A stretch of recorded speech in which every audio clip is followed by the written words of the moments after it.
नहीं लिखा क्या, यही है, ऐसा नहीं है कि घर ले जाओ, मैं दिखाती हूँ आपको। Patient is being refer to nearest government district hospital, local hospital Jammu for nursing care. क्या होता है वो? इसमें कहीं लिखा है कि ये लिखा है, पेशेंट अभी नहीं बच सकते हैं, कुछ ऐसा कुछ नहीं। आप ये देख सकते, ये देखो आप, यही दिखाया ना उन्होंने आपको, आप ये देखो, आप आराम से पढ़ो। फिटिंग दिखाई गई है जो स्टार्टिंग में। सर ये मैंने पूरा पेज दिखा दिया आपको, आप कहीं से भी ढूंढ दो, ऐसा कुछ नहीं लिखा। फिर देखो, medical college for basic medical and nursing care, ये चीज सर्जरी ओपीडी। कभी भी सीरियस मतलब पेशेंट को अगर वो मरने की हालत में, उसको ओपीडी में कभी डॉक्टर बुलाएगा? कहाँ बुलाता है? जनरली इमरजेंसी में। ये ओपीडी बताया गया है यहाँ पे। मैम जो एफआईआर हुई है, अब आप हाँ जी, क्या कहेंगे? सर एफआईआर क्यों हुई है? वो उनकी नेग्लिजेंस है, वो उनकी गलती है जो वो छुपाने की कोशिश कर रहे हैं। अगर किसी के भी, मेरे पापा को यार उन्होंने मेरे सामने ऐसे ऐसे मतलब तड़पता छोड़ दिया, 25 मिनट तड़पे हैं वो वहां पे, मेरे बोलने के बावजूद ऑक्सीजन नहीं लगाई उन्होंने। मुझे कह रहे हैं कि हम डॉक्टर हैं, तुम थोड़ी हो, हम पढ़े लिखे अनपढ़ थोड़ी हैं। तो ऑब्वियसली आप मुझे बताओ, अगर मैं उस डॉक्टर के पेरेंट्स में से या किसी को भी, अगर उसके फैमिली मेंबर में से किसी के साथ भी ऐसा कुछ सलूक करूंगी उसकी आंखों के सामने, वो क्या करेगी?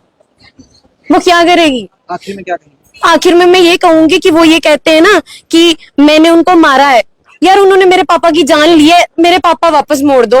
वो लात मारना चाहती है मेरे को, मैं 10 लातें खाऊंगी मीडिया के सामने खड़ी होके, मैं खाऊंगी, मगर मेरे पापा मुझे चाहिए। उसको बोलो मेरे पापा मुझे मोड़ दे। मेरे पापा की जान इतनी सस्ती तो नहीं थी कि उसने एक लात में वो कर दी, नहीं, ऐसा तो बिल्कुल नहीं था। पीजी डॉक्टर्स की तरफ से आज प्रोटेस्ट चल रहा है और वो कह रहे हैं कि आपको अरेस्ट करना चाहिए।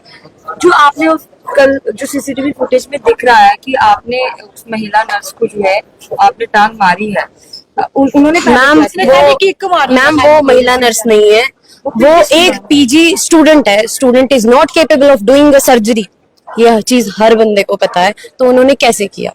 मेरे को इस चीज का जवाब चाहिए। वो मुझे अरेस्ट करना चाहते हैं ना, कर लो मुझे अरेस्ट, मेरे पापा की सांसें वापस मोड़ दो, कल सुबह तक जैसे वो थे मोड़ दो, मेरे को उसी स्टेज में मोड़ दो, बेड पे पड़े थे ना, मेरे को मेरे पापा दे दो। आपके पापा को प्रॉब्लम क्या हुई थी? मेरे पापा को ब्रेन हेमरेज हुई थी, ब्रेन हाइपर स्ट्रोक थी। हम उसी टाइम उनको जीएमसी जम्मू ले गए, बट इन्होंने वहां पे टाइम वेस्ट किया। टाइम वेस्ट के बाद में ये कह रहे हैं कि हम इलाज नहीं कर सकते, हम इलाज नहीं कर सकते, आप ले जाओ यहाँ से। वो डिस्चार्ज कॉपी भी होगी क्या मेरे पास है, आपको वो भी दिखा दूंगी। और मेरे पापा की फाइल के लिए इन्होंने कल ये चीज कही है ना कि वो हॉस्पिटल का रिकॉर्ड है, वो हॉस्पिटल की प्रॉपर्टी है। वो हॉस्पिटल की प्रॉपर्टी नहीं है। हॉस्पिटल की प्रॉपर्टी अगर होती ना तो पीजीआई में पता है क्या होता मैम, वो फाइल ना जब तक पेशेंट डिस्चार्ज नहीं होगा वो फाइल डॉक्टर के पास रहती है, आप उसको टच भी नहीं कर सकते। यहाँ पे वो फाइल पूरे ट्रीटमेंट के दौरान हमारे पास थी। बस उन्होंने ये गलती करी और उसके बाद वो फाइल उनकी प्रॉपर्टी होगी। कैसे? क्यों? ऐसा नहीं होता है, बिल्कुल भी नहीं होता है। फिर क्यों कर रहे हैं वो ऐसा? मुझे दे दे वो फाइल दे दे मेरे को, अच्छी रिपोर्ट्स भी है उसमें, बहुत अच्छी रिपोर्ट्स है। ऐसा नहीं होता। आपके सामने क्या हुआ था? पाइप वगैरह डालने? मैम उन्होंने पाइप निकाली, उनसे दोबारा इंसर्ट नहीं हुई, ठीक है। फिर मेरे ही कहने पे उन्होंने अपने सीनियर को बुलाया। वो मैम भी पीजी 3rd ईयर की स्टूडेंट है, वो भी सर्जन नहीं है, कोई अवेलेबल नहीं था। जो जिस मैडम ने पाइप ट्रिकोस्मी ट्यूब बाहर निकाली है वो 1st ईयर की स्टूडेंट है, और जो बाद में आई है उनके सीनियर बताने के बाद वो 3rd ईयर की स्टूडेंट है। सर्जन नहीं थे, ये काम सर्जन का है।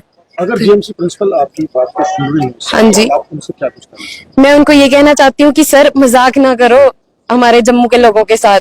जिंदगियां बहुत मायने रखती हैं। आज मेरे पापा के साथ हुआ है, कल किसी और के साथ होगा। लोग कब तक ये झेलेंगे? आपके एक्सपेरिमेंट के लिए नहीं है हम, हमारे इमोशंस जुड़े हैं उनके साथ। किसी का बाप वापस नहीं मिलेगा, किसी का भाई नहीं आएगा वापस, किसी के ताऊ जी नहीं आएंगे। मेरी छोटी बहन है, वो उनके बिना ना कहीं जाती नहीं है, उसको हम कहाँ से लाके दें उसके डैडी? आप बता दो मेरे को। क्या वो जो मेरे को अरेस्ट करना चाहते हैं, ठीक है मैंने कहा ना मेरे को अरेस्ट कर लो, मैं हो जाऊंगी अरेस्ट, मेरे पापा मोड़ दो, मोड़ सकते हैं वो? नहीं ना। और वो ये कह रहे हैं कि मेरी गलती है, मैंने उनके साथ ऐसा किया है। तो हाँ मैंने उनके साथ ऐसा किया है, उन्होंने मेरे पापा के साथ उससे पहले क्या किया? उनकी जान ली मेरे सामने। वो क्या सर्टिफाइड मर्डरर्स हैं? उनको एमबीबीएस की डिग्री इसलिए दी गई है कि आप खुलेआम मर्डर करो। अगर उनको डिग्री दी गई है वो मर्डर कर सकते हैं ऐसे शरेआम, तो एक खून तो मुझे भी माफ होना चाहिए फिर। मेरे बाप की जान गई मेरी नजरों के सामने, वो तड़पा है मेरे आगे। हम इतने नालायक थे, उसको बचा नहीं सके, हम इतने नालायक थे। गवर्नमेंट मेडिकल कॉलेज में जो विवाद चल रहा है और डॉक्टरों का ये कहना है कि जब तक उस लड़की को गिरफ्तार नहीं किया जाता जिस लड़की ने महिला डॉक्टर की पेट पर लात मारी है, तब तक वो अपना प्रदर्शन वापस नहीं करेंगे। यानी कि डॉक्टरों का कहना है कि उस लड़की को जल्द से जल्द गिरफ्तार किया जाए जिस लड़की ने महिला डॉक्टर की पेट पर लात मारी थी। जिसके बाद अब वो महिला भी जो है वो सामने आई है, जिसका फुटेज सीसीटीवी में वायरल हो रहा है। उसने ये कहा है कि डॉक्टरों की लापरवाही से उसके पिता की जान गई है। डॉक्टरों पर गंभीर आरोप जो है वो उस युवती ने लगाए हैं और ये कहा है कि मेरे पिता की इन डॉक्टरों ने हत्या की है।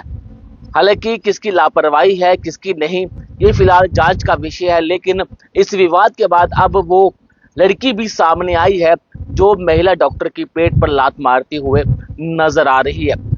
लगातार डॉक्टर ये कह रहे हैं कि एफआईआर तो दर्ज हो चुकी है, लेकिन डॉक्टरों का ये कहना है कि अभी तक वो लड़की गिरफ्तार क्यों नहीं हुई है जिसने उस महिला डॉक्टर की पेट पर लात मारी थी। लेकिन अब ये मामला जो है वो इन्वेस्टिगेशन का है, पुलिस ने मामला दर्ज कर लिया है और आगे की कार्रवाई शुरू कर दी है। लेकिन उस लड़की का ये कहना है कि डॉक्टरों की लापरवाही की वजह से उसके पिता की मौत हुई है। नमस्कार।